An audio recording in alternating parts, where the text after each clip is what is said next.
My mother took my inheritance because she wants me to be successful, until the truth exploded at dinner. When my grandmother died, she left me $80,000. My mother immediately took control of it. "You're not ready for this kind of money," she said. "I'm going to manage it until you prove you can be successful on your own." I was 24 with a college degree and a job, but according to her, I wasn't successful enough yet. She kept moving the goalpost. First, I needed to make $40,000 a year. When I got there, suddenly I needed 50. When I hit 50, she said I needed to be a manager first, then a senior manager, then I needed to own property. But how could I buy property without my inheritance?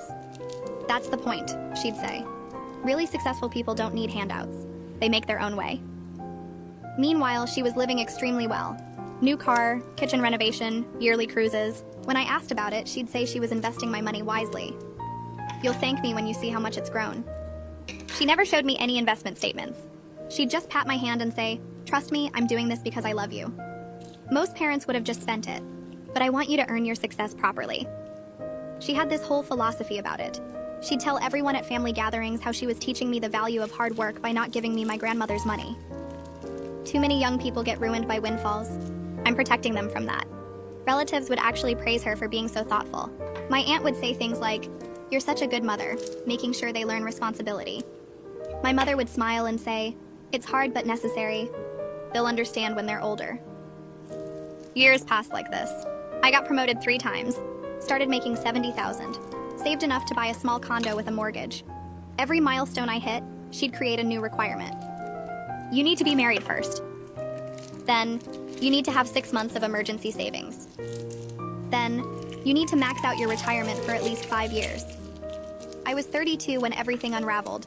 My cousin Kendall was getting married and asked my mother to help with planning since she'd organized so many family events with her investment returns from managing my money so well. Kendall thought she was complimenting her. My mother smiled and said she'd love to help. The wedding planning got expensive fast. Kendall kept choosing pricier options and my mother kept encouraging her. "You only get married once," she'd say. "Don't settle for less than perfect." Kendall was stressed about the cost, but my mother waved her off. "I can help with some of it. I've been very fortunate with my investments." She ended up contributing $30,000 to Kendall's wedding. She wrote the check right in front of everyone at the family dinner, making this big show of her generosity. Kendall was crying with gratitude. Everyone was saying how wonderful my mother was. That's when my Uncle Robert, who's an accountant, made an innocent comment. "That's so generous, especially since you're managing that inheritance for Jamie. Must be hard to keep those funds separate." My mother went completely still. "What inheritance?" Kendall asked. Robert looked confused. "The money from Grandma. Your aunt's been managing it until Jamie proves they're successful enough." He turned to me. "By the way, you should probably get those funds transferred soon. There's tax implications if a parent holds money for an adult child too long." The whole table went quiet. Kendall looked at my mother. "You gave me Jamie's inheritance money?" My mother started talking fast. No, that's my investment returns. I've been very careful to keep everything separate." But Robert wasn't done. "Actually, if you've been managing it this long, you should have detailed records. Investment statements, transaction histories, tax documents. Jamie, you've been declaring the interest income on your taxes, right?" I said I hadn't seen any documents. Robert's expression changed. "You haven't received annual statements?" "In 8 years?" My mother stood up. "This is ridiculous. I don't need to justify myself. Everything I've done has been for Jamie's own good." Kendall asked her directly, "Did you spend Jamie's inheritance on my wedding?" My mother's face did this thing where she tried to look offended but couldn't quite manage it. "How dare you accuse me of that? I was helping you out of love. With Jamie's money," Kendall said flatly. "Show us the investment account then," Robert said. "Just pull it up on your phone. Prove the money's still there." My mother grabbed her purse and screamed, "I don't need to prove anything to any of you. You're all ungrateful." Requested Reads is on Spotify now. Check out link in the description or comments. She stormed out the front door and slammed it so hard the windows shook. Nobody moved. Nobody spoke. I could hear my own breathing and the tick of the clock on the wall and nothing else. Kendall was staring at me with this look on her face like she was seeing me for the first time. Her mouth was open slightly and her eyes were getting wider. Robert had his phone out already and was typing something fast with his thumbs. The rest of the family just sat there frozen with forks halfway to mouths or wine glasses suspended in midair. My Aunt Nina reached over and put her hand on my arm. Her fingers felt cold. Kendall pushed her chair back and stood up. The legs scraped against the hardwood floor and the sound made everyone jump. Her voice came out shaky, but she kept it steady. She looked right at me and asked where that $30,000 really came from. She needed to know right now. Her parents moved closer to her on both sides like they were forming a wall of support. Her mom put an arm around her waist. Her dad touched her shoulder. Robert looked up from his phone and started talking in this calm accountant voice. He told everyone to stay calm and said if there was a real investment account somewhere, there would be records. Bank statements and transaction histories and tax documents. He turned to me and asked when I last saw any paperwork about the inheritance. I felt my face get hot. I told him I never saw anything. Not in 8 years. Not once. The words came out quiet and I realized how stupid that sounded. How could I go 8 years without seeing a single statement or document? Robert's whole face changed. His eyebrows went up and his mouth got tight. He asked me to repeat that and I did. Nina squeezed my arm harder and asked me directly how much my grandmother left me. I looked at her and said $80,000. The whole table exploded. People started talking over each other. Someone said that's a lot of money. Someone else said, how does that just disappear? My uncle was shaking his head. Kendall's grandmother started crying. Robert held up his hand for quiet and everyone stopped talking. Gregory stood up and said they needed to call my mother back right now. She needed to come back and show everyone proof that the money was still there. Show the investment account on her phone. Show something. Robert nodded and pulled up her number. He put the phone on speaker and we all listened to it ring. It rang 6 times and went to voicemail. He tried again. Same thing. He tried a 3rd time and this time it went straight to voicemail like she'd turned her phone off. Kendall made this sound like a sob and a gasp mixed together. She sat back down hard in her chair and put her face in her hands. She said she felt sick. She said her wedding might have been paid for with my stolen money. I reached across the table and tried to tell her this wasn't her fault. She didn't know. None of us knew. But she was crying now and saying she never would have accepted that money if she'd known. She would have found another way. She would have had a smaller wedding. She would have done anything except take my inheritance. Her mom was crying too now and her dad looked like he wanted to hit something. Robert put his phone down and looked around the table. He said we should all go home for tonight, but we needed to meet tomorrow at his office. We needed to start writing everything down. Every conversation I could remember about the inheritance. Every excuse my mother gave. Every time I asked about statements. He said we needed to treat this like a fraud case because that's probably what it was. We needed to gather all the information we could. Kendall looked up at me with red eyes and mascara running down her face. She asked if I was going to sue my mother. I didn't know what to say. I just sat there looking at my plate. Robert said first things first. We needed to document everything and then figure out what options I had. Legal options. He knew people who handled this kind of thing. Family theft cases, inheritance disputes, people who could help. Nina asked if I had anywhere to stay tonight. She said I could stay with them if I didn't want to be alone. I told her I'd be okay. I needed to go home and think. Process everything. But really, I just needed to get out of that room where everyone was looking at me with pity and shock. I drove home with both hands gripping the steering wheel so tight my knuckles turned white. My hands were shaking. My whole body was shaking, actually. I kept replaying the dinner in my head. My mother's face when Robert mentioned the inheritance. How fast she talked trying to explain. How she grabbed her purse and ran instead of showing proof. 8 years of her telling me I wasn't ready. 8 years of moved goalposts. Get to 40,000, get to 50, become a manager, buy property, get married, save 6 months' expenses, max out retirement. Every single requirement was just another delay, another excuse, another way to keep the money. And I believed her. I actually believed she was trying to teach me something. That she was protecting me from myself. That she loved me enough to be the tough parent who made me earn my success. But there was no lesson. There was no protection. There was just theft. Slow theft over 8 years while she bought a new car and renovated her kitchen and took cruises and lived well on my grandmother's money. On my money. The money my grandmother wanted me to have. I got home and went straight to my laptop. I couldn't sleep. I couldn't even sit still. I opened my email and started searching for anything from my mother about the inheritance. There were dozens of messages. Hundreds, maybe. I started reading through them. Every time I'd asked about the money. Every time I'd hit one of her goalposts and asked if I could have access now. Her responses were all the same pattern. Praise for my progress. Then a new requirement. Then some speech about responsibility and earning success and not being like other young people who waste money. I found one from 3 years ago where I'd asked to see the investment statements. She wrote back that she'd send them soon, but she was traveling and would get them to me when she returned. She never sent them. I'd forgotten to follow up. I found another from last year where I told her I'd maxed my retirement for 5 years like she said. She responded that she was so proud, but I should focus on building my emergency fund more before taking on the responsibility of managing a large sum. There was always something, always one more thing. I pulled up our text messages next. The pattern was even clearer there. Short messages from me asking about the money. Long responses from her about patience and responsibility and trust. Telling me she was investing wisely. Telling me I'd thank her someday. Telling me most parents would have just spent it, but she was being careful, being smart, protecting my future. Every single message was manipulation. Every single one was a lie to cover up what she was doing.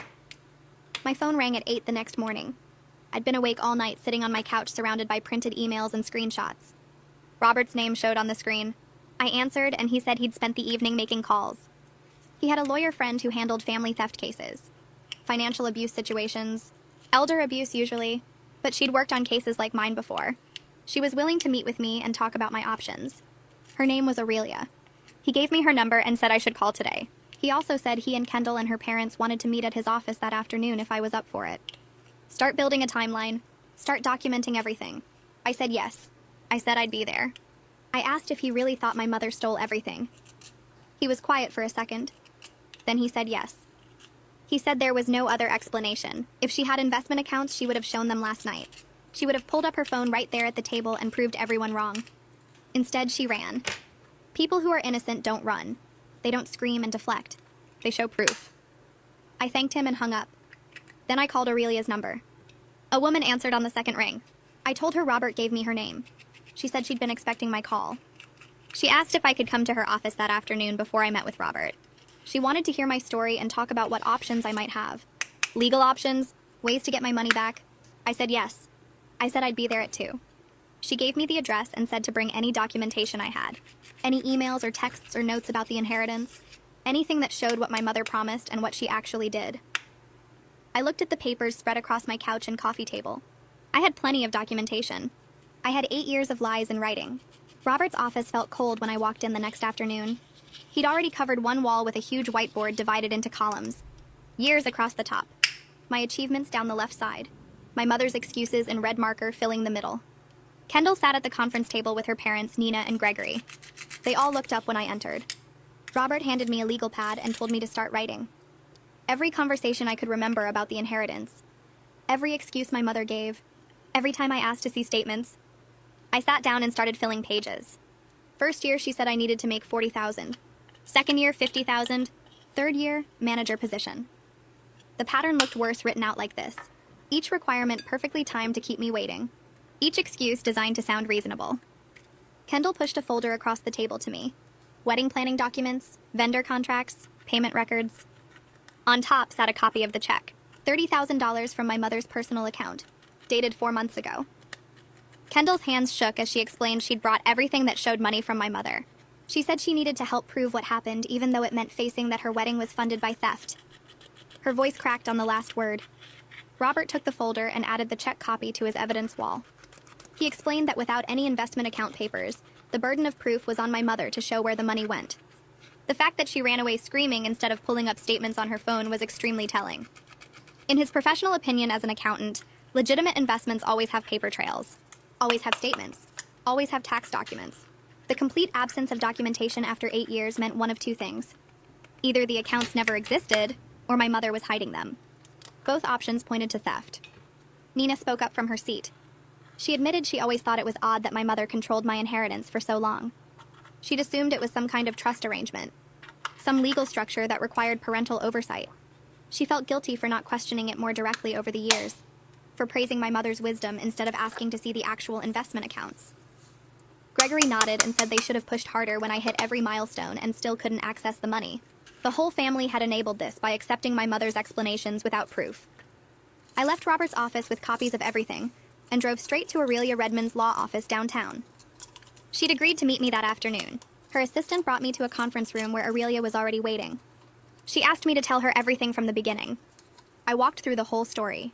The inheritance, the 8 years of excuses, the wedding money, the dinner confrontation, my mother's refusal to show any documentation. Aurelia listened without interrupting and took notes on her laptop. When I finished, she said this was unfortunately more common than people think, especially with inheritance money and family members. She explained my legal options ranged from demanding full accounting to filing civil suit for theft and fraud.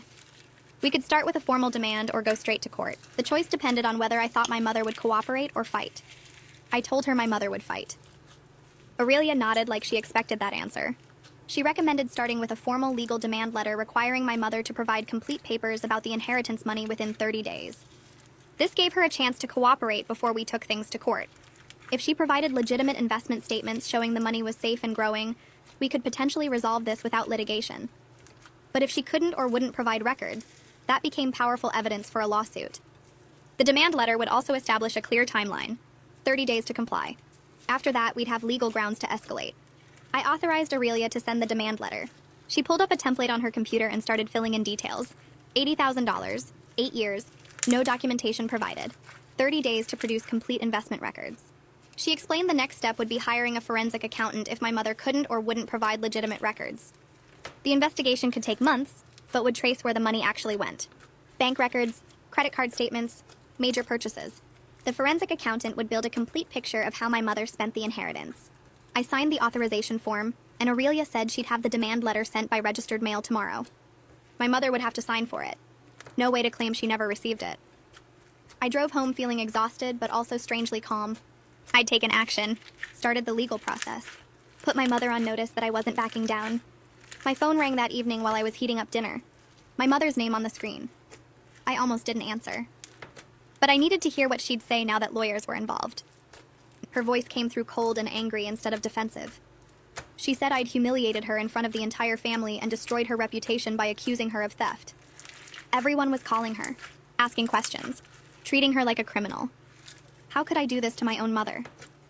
I kept my voice steady and told her she could end this immediately by providing the investment account statements she'd claimed to have for 8 years. Just show me the money was still there and growing like she always said. Show me the investment returns. Show me anything that proved she'd been managing my inheritance properly. She went quiet for a second.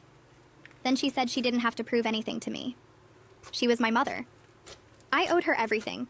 This whole situation was me being ungrateful and cruel after everything she'd done for me. I said managing someone's inheritance wasn't doing them a favor. It was a responsibility. One that required documentation and transparency. 30 days to provide the records or my lawyer would take further action. She hung up without responding. 2 days later, she called again. I answered because I figured she'd keep trying until I did. Her voice sounded different this time, less angry and more careful. She asked if we could talk about this reasonably, without lawyers getting involved. I told her the lawyer already sent the demand letter and it should arrive any day now. The line went completely quiet. Not just regular silence, but the kind where I could tell she was processing something bad. Then she said so I was really going to sue my own mother, and the call ended before I could say anything back. She just hung up. I sat there staring at my phone, feeling weird about the whole thing. Part of me wanted to feel guilty, but mostly I just felt tired. Robert called me the next morning while I was getting ready for work. He sounded frustrated. My mother had contacted him late the night before, asking if this whole legal thing was really necessary. She told him there must be some kind of confusion or mistake about the money. Robert said he told her the only confusion was about where $80,000 went, and she needed to show him the papers proving she still had it. She apparently got mad and said he was taking my side against family. He said there weren't sides, just facts and documentation. She hung up on him too. The 30 days in the demand letter passed without any response from my mother. No call, no email, no documents, nothing. Aurelia called me to discuss next steps and said this silence actually helped our case. It showed my mother either couldn't or wouldn't account for the money. If she had legitimate investment records, she would have sent them immediately to make this go away. The fact that she chose silence instead spoke volumes about what really happened to my inheritance. We scheduled a meeting to discuss hiring a forensic accountant who could trace where the money actually went. I met with Wyatt Duran at Aurelia's office 3 days later. He was younger than I expected, maybe late 30s, and he had this calm way of explaining complicated financial stuff. I signed a bunch of forms giving him permission to request my mother's bank records and financial documents through legal discovery. He explained the process would take several weeks because banks don't move fast, but the investigation should reveal exactly how my mother spent the inheritance. He'd track every deposit, every withdrawal, every major purchase over the past 8 years. The goal was building a complete picture of where my grandmother's money ended up. I left his office feeling like things were finally moving forward in a concrete way. My phone rang that evening while I was making dinner. Kendall's name showed up on the screen. She sounded upset when I answered. Her parents insisted on paying me back the $30,000 from the wedding. even though I kept telling them it wasn't their fault, and they didn't owe me anything. Nina got on the phone and said they couldn't enjoy their daughter's wedding, knowing it got funded by stolen money. The check was already written. They were bringing it over tomorrow whether I liked it or not. I tried arguing, but Nina said the conversation was over. They were doing this and I needed to accept it. The next day, Kendall and her parents showed up at my condo with the check.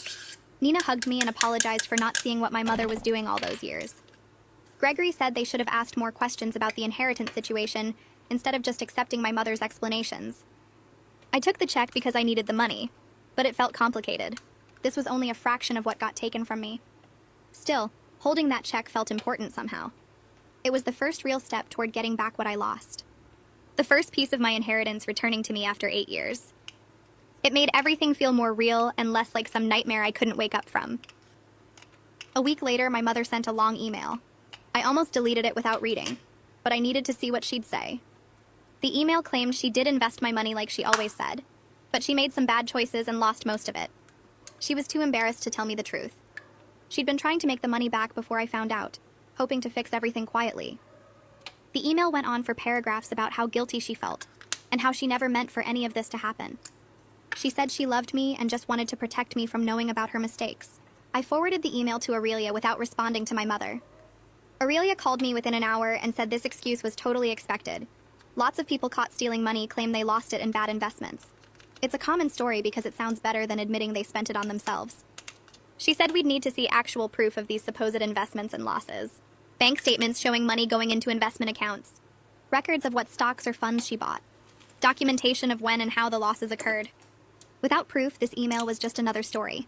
She forwarded everything to Wyatt to include in his financial investigation. The stress of everything started getting to me in ways I couldn't ignore anymore. I wasn't sleeping well. I kept replaying conversations with my mother from over the years, seeing the manipulation I'd missed before. Robert suggested I talk to someone professional about processing all this. He gave me the name of a therapist who worked with people dealing with family financial abuse. I called Annika Schulze and got an appointment for the following week. Her office was small and comfortable, not sterile like I expected. She asked me to start from the beginning, so I told her about my grandmother's death and my mother taking control of the money. About the 8 years of moving requirements and excuses. About the dinner where everything fell apart. Annika listened without interrupting, taking notes occasionally.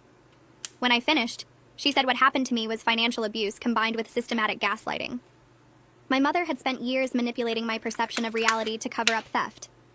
The therapy session lasted an hour, and I left feeling exhausted but also validated. Annika helped me see that my mother's actions weren't protective like she always claimed. The constantly changing goalposts weren't about teaching me anything.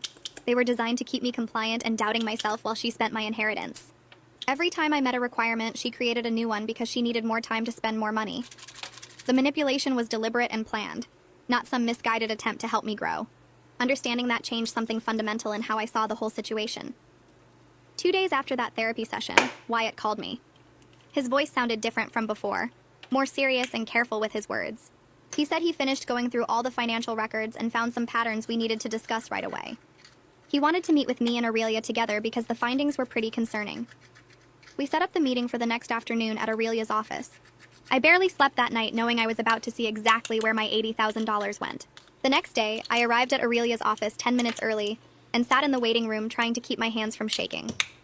Wyatt showed up carrying a thick folder and a laptop, and Aurelia led us both into her conference room. Wyatt opened his laptop and pulled out printed spreadsheets from the folder, spreading them across the table. He started explaining what he found, and his words made my stomach drop. My mother deposited the entire $80,000 into her personal checking account 8 years ago, right after my grandmother died. There were no investment accounts. There never had been any investment accounts. The money just sat in her regular checking account, and she spent it gradually over the years on whatever she wanted. Wyatt pulled up bank statements on his laptop showing the deposits and withdrawals, month by month, year by year.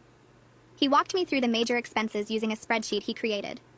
The new car she bought 3 years ago cost $28,000, paid in full with a single check.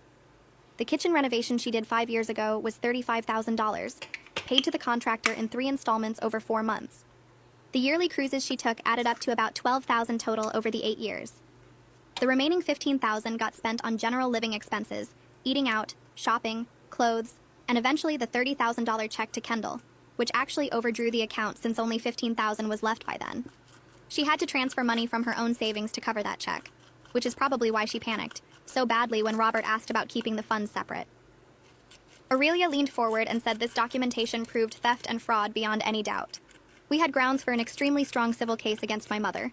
She recommended filing the lawsuit immediately, and she also suggested I think about reporting this to the police for potential criminal charges, since this was clearly intentional theft over many years, not some mistake or misunderstanding.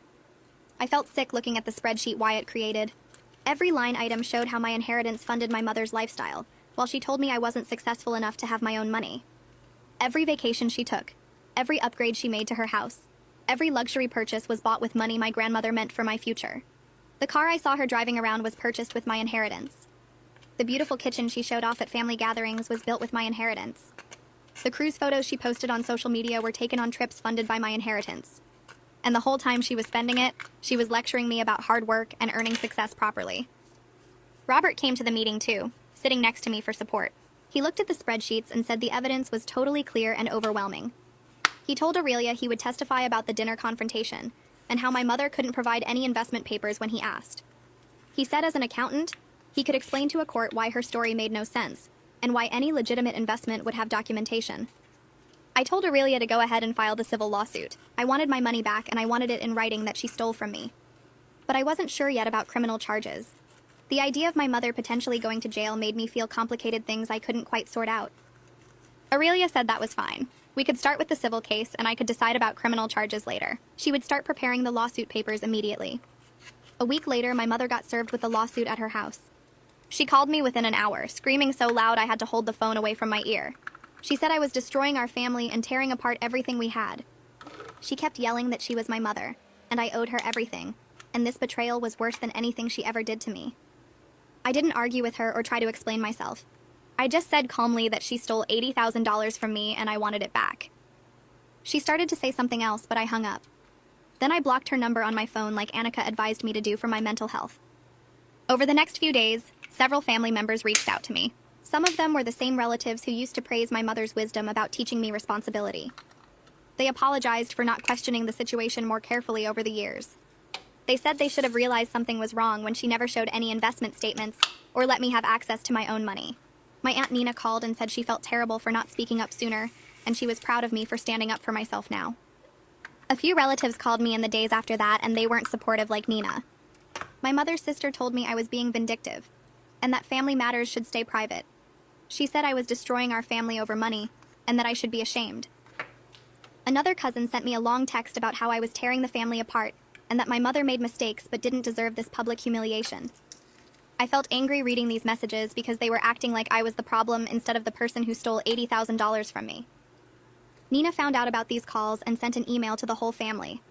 She wrote that people criticizing me didn't understand the full situation and should review Wyatt's forensic report before making judgments. She attached the report to the email showing exactly how my mother spent my inheritance on herself while lying to me for 8 years. After that email went out, most of the critical relatives went quiet. 2 weeks after the lawsuit was filed, Aurelia called me at work. She said my mother hired a lawyer who contacted her about settling the case before trial. The lawyer sent over a settlement proposal that morning. I asked what they were offering, and Aurelia said $40,000 paid in installments over 5 years. I felt my face get hot hearing that number. $40,000 was only half of what was stolen, and spreading it over 5 years meant I might never see all of it if my mother decided to stop paying. Aurelia said the offer was insulting given the strength of our evidence, and that my mother's lawyer knew they would lose at trial. She recommended I reject it completely. I told Aurelia I wanted to reject the settlement and that I wanted full restitution plus interest and legal fees. My mother had 8 years to make this right, and instead she spent every single dollar while gaslighting me about success and responsibility. I wasn't going to accept half the money stretched over 5 years like some kind of favor. Aurelia said she would respond to my mother's lawyer, making it clear we were prepared to go to trial and win. That afternoon, I had my regular therapy appointment with Annika. I told her about the settlement offer and how angry it made me. Annika asked me to talk about what I was really angry about beyond just the money itself. I started listing things and realized there were so many. The money would have let me buy a better home in a neighborhood I actually wanted to live in, instead of the small condo I could barely afford. I could have started the business I always thought about, but never had the capital for.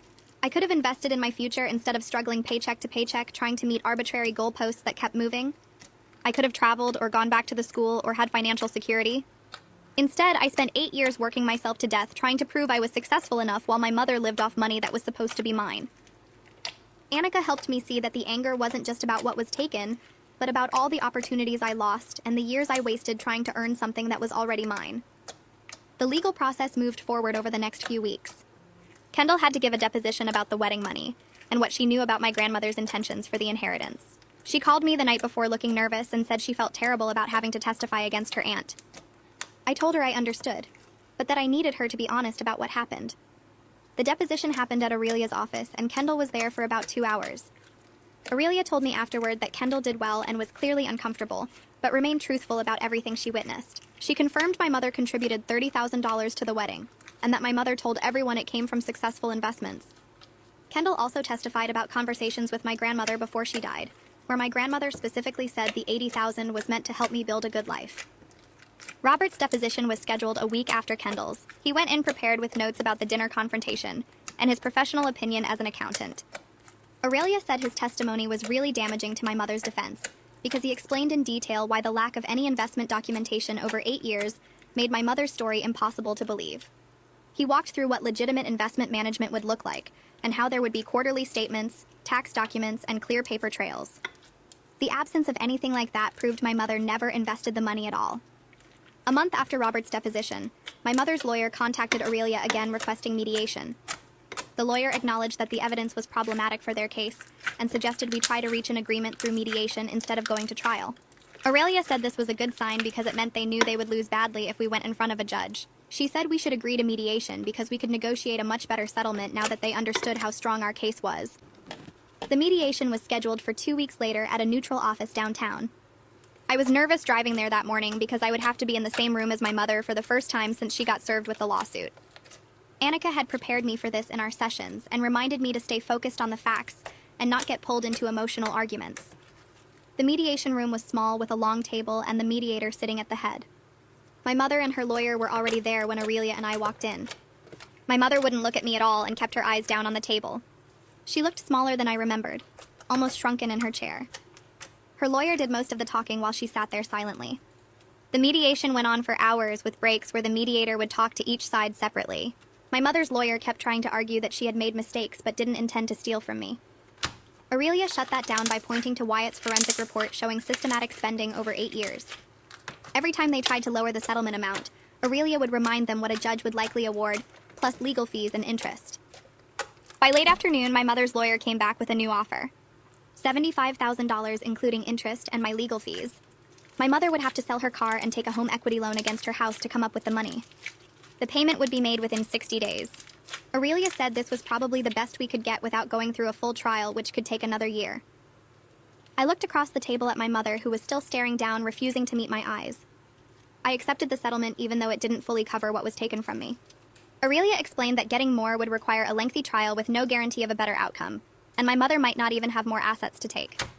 This way, I would get most of my money back quickly and could move forward with my life. Aurelia sent me the final settlement agreement 3 days later, and I read through every page carefully.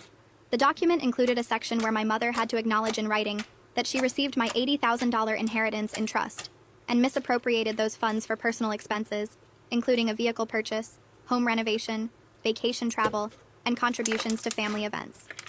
Seeing it spelled out in legal language made it feel more real somehow. This wasn't just my word against hers anymore. She had to sign her name admitting what she did. The agreement also included a no-contact provision that prohibited my mother from contacting me directly through any means for a minimum of 2 years. If she violated this restriction by calling, texting, emailing, or showing up at my home or workplace, she would owe an additional penalty of $10,000 per violation. Aurelia said this was important because it gave me legal protection from further manipulation attempts while I worked on healing. I signed the agreement and sent it back. My mother's lawyer confirmed she signed it too, though Aurelia said she apparently cried through the whole process. I felt nothing when I heard that. Maybe I should have felt something, but I just didn't. The settlement money arrived in my bank account exactly 58 days after mediation. I logged into my banking app and stared at the number for a long time. $75,000. I got most of my inheritance back after 8 years. I should have felt purely happy or relieved, but instead I felt this weird mix of emotions I couldn't quite name. Relief was definitely there because I finally had the money my grandmother wanted me to have. But there was also this deep sadness that wouldn't go away. I couldn't get back those 8 years of being told I wasn't good enough. I couldn't undo all the times she made me doubt myself or question my own success. The money was back, but the relationship with my mother was gone forever. That person I thought she was, the mother who wanted to protect and guide me, never actually existed. She was always just someone who saw an opportunity to take what wasn't hers. I talked about this in my next session with Annika. She listened while I tried to explain how strange it felt to have won, but still feel like I lost something important. Annika said what I was experiencing was grief, and that mourning the mother I thought I had was actually a necessary part of healing. She explained that I wasn't mourning the woman who stole from me. I was mourning the idea of a mother who loved me enough to put my needs first. That version of my mother never existed, and accepting that truth was painful, but also freeing in a way. I didn't have to keep trying to earn her approval or meet her standards anymore. Those goalposts she kept moving weren't about helping me grow, they were about keeping control of money that was never hers. Understanding that helped me stop blaming myself for not being successful enough sooner. 2 weeks after the money arrived, I started seriously looking at condos in neighborhoods I actually wanted to live in. My current place was fine, but I had only bought it because it was what I could afford with my mortgage approval at the time. Now I had enough for a real down payment on something better. I found a 2-bedroom condo in a neighborhood I loved, with good restaurants nearby and a park where I could walk in the mornings. The building was newer with actual amenities like a gym and a rooftop deck. I made an offer and put down $40,000 from the settlement money. Choosing this investment for myself, without needing anyone's permission or approval, felt incredibly powerful. Nobody was telling me I had to wait until I was married or had more savings, or proved myself in some other arbitrary way. This was my money and my choice. When the offer was accepted, I actually cried a little bit. Not sad crying, just this overwhelming feeling of finally getting to make my own decisions about my own life. Kendall called me the day after I told her about the condo. She said she wanted to take me out to celebrate, and also to talk about something that had been on her mind. We met at a coffee shop halfway between our places. Kendall looked nervous when she sat down, fidgeting with her cup. She told me she was grateful I exposed the truth about the wedding money, even though it had been painful for everyone. She said if she hadn't known where that $30,000 came from, she would have always felt weird about her wedding. Every time she looked at her photos or remembered that day, she would have been celebrating something funded by theft. At least now she knew the truth and her parents had made it right by reimbursing me. I told her she had nothing to feel guilty about because she didn't know what my mother was doing. Kendall said she knew that logically, but she still felt better knowing everything was out in the open now. We ended up talking for 2 hours about family and trust, and how weird it was that we were closer now than we had been before all this happened. Robert called me a few days later and said he wanted to help me set up proper investment accounts now that I had the settlement money. He recommended a financial advisor he had worked with for years, someone who provided quarterly statements and complete transparency about every transaction. I met with the advisor the following week and opened several accounts, including a retirement fund and a regular investment account. The advisor explained everything in detail and showed me exactly how I would receive documentation 4 times a year, plus annual tax forms. She walked me through the investment strategy and made sure I understood where my money was going. Learning to manage money properly felt good, especially since my mother never actually taught me any of this. She had always claimed to be protecting me and preparing me for financial responsibility, but really she was just stealing from me while pretending to be wise. Now I was actually learning what legitimate financial management looked like. Nina asked to meet me for lunch about a month after the settlement.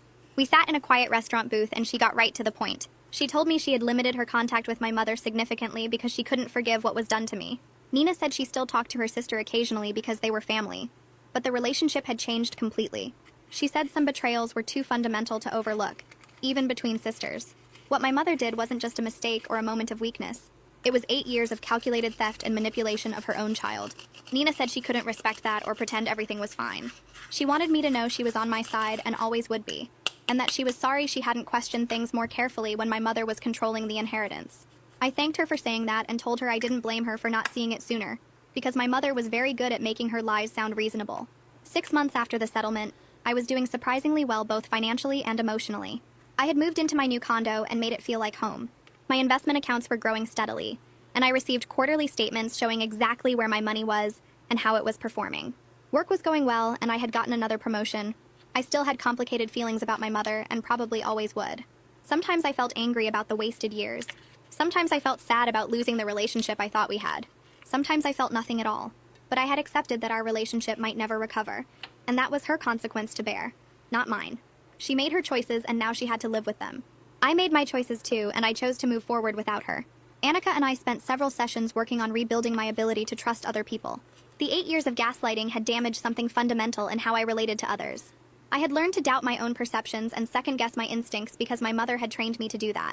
Annika helped me recognize manipulation patterns so I could spot them early. We practiced setting firm boundaries with people who tried to control me or make me question myself. She taught me that healthy relationships involved mutual respect and transparency, not moving goalposts and hidden agendas. It was slow work and sometimes frustrating, but I was getting better at trusting myself again. I was learning to listen to that voice inside that said something was wrong instead of dismissing it like I had done for so many years with my mother. That voice had been right all along. A few months later, I showed up to a family barbecue at Nina and Gregory's house. My mother wasn't there, which everyone knew would be the case. Several relatives came up to me throughout the afternoon.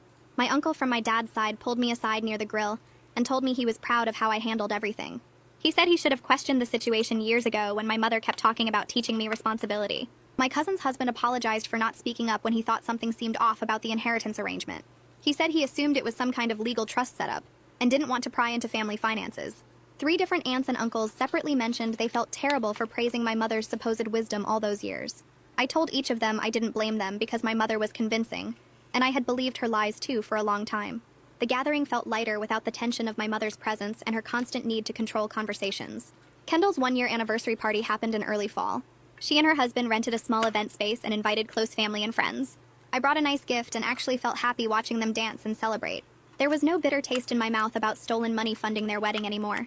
Kendall's parents had paid me back that $30,000, and my mother had settled the rest.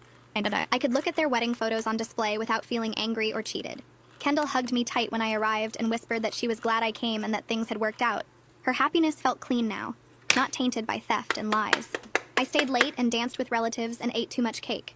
The party reminded me that good things could exist without corruption behind them. I started volunteering with a financial literacy program for young adults in November. The program taught basic money management skills to people aged 18 to 25. I specifically asked to help with the section about protecting inheritances and recognizing financial manipulation. The program coordinator was excited to have someone with real experience in that area. I met with small groups every other week and taught them about demanding documentation, understanding their legal rights, and spotting manipulation tactics. I shared parts of my story without naming my mother, just explaining how someone spent my inheritance while claiming to protect it. The young adults asked good questions about red flags and how to stand up to family members who tried to control their money. Several people thanked me after sessions and said they were going to have hard conversations with relatives who were managing money for them. Turning my awful experience into something helpful felt good. It gave meaning to those 8 years of theft and gaslighting. 1 year after that explosive family dinner, I sat in my condo looking at my financial statements and feeling genuinely happy. I had most of my inheritance back, and it was growing in legitimate investment accounts with real documentation. My home was mine, paid for with my own work and my recovered money. I had clear boundaries with my mother and peace about maintaining them. She had tried contacting me twice through other relatives, but I held firm on the no-contact agreement. The family members who mattered, the ones who stood by me when the truth came out, were the ones I stayed close to. Kendall, Robert, Nina, Gregory, and several cousins became my real family. They were the people who chose honesty over comfortable lies. I had my money, my home, my self-respect, and clarity about who deserved space in my life.